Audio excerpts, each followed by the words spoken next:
তুলসীদাসের রামচরিতমানসে লেখা আছে, ঢোল গাবার শূদ্র পশু নারী সকল তারণকে অধিকারী।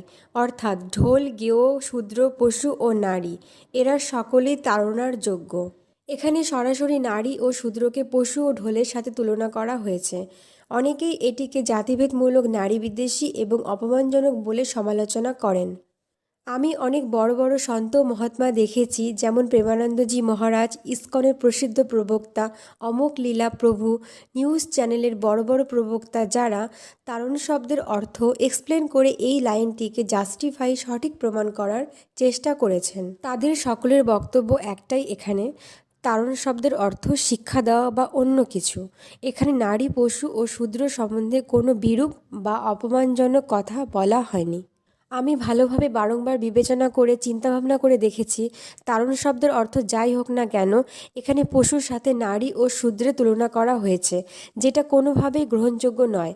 তাহলে প্রশ্ন হচ্ছে, আমাদের ধর্মগ্রন্থ কি নারী বিদ্বেষী, অনৈতিক, অমানবিক? না, তা নয়। ব্যাপারটা আসলে পুরোপুরি আলাদা। এই লাইনটি তুলসীদাস নিজে লিখলেও এটা তুলসীদাসের নিজের লেখা না, এটা সমুদ্রদেবের লেখা।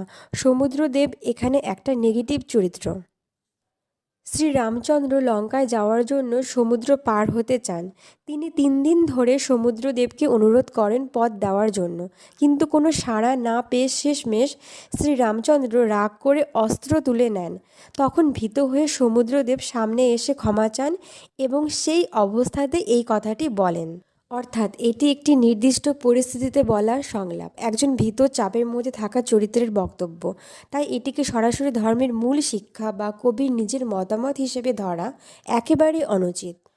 আমরা যদি অন্য দৃষ্টিকোণ থেকে দেখি, তাহলে বিষয়টি আরও পরিষ্কার হয়।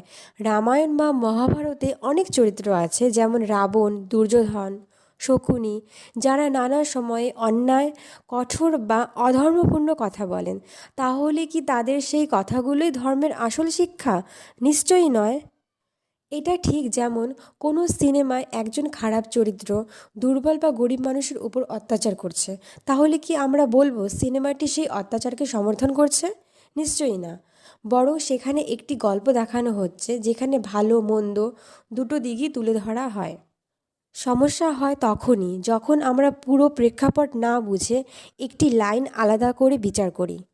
অনেকেই আবার এই লাইনটিকে ভালো প্রমাণ করার জন্য এর অর্থ বদলানোর চেষ্টা করেন, যেমন তাড়ন মানে শুধু শিক্ষা দেওয়া ইত্যাদি, কিন্তু এতে মূল বিষয়টাই আড়াল হয়ে যায়। আসল সত্য হলো, এই লাইনটি কোনো আদর্শ বা নীতিবাক্য নয়, বরং একটি গল্পের নেগেটিভ বা সীমাবদ্ধ চরিত্রের বক্তব্য। সেটিকে সেইভাবেই বোঝা উচিত।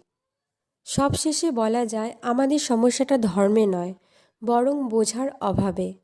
আমরা অনেক সময় নিজের ধর্মগ্রন্থ পড়ি না, প্রেক্ষাপট বুঝি না, যুক্তি দিয়ে বিচার করি না, ফলে সহজেই বিভ্রান্ত হয়ে পড়ি। তাই কোনো কিছু নিয়ে সিদ্ধান্ত নেওয়ার আগে তার সম্পূর্ণ প্রেক্ষাপট জানা এবং নিজের বুদ্ধি দিয়ে বিচার করা খুবই জরুরি।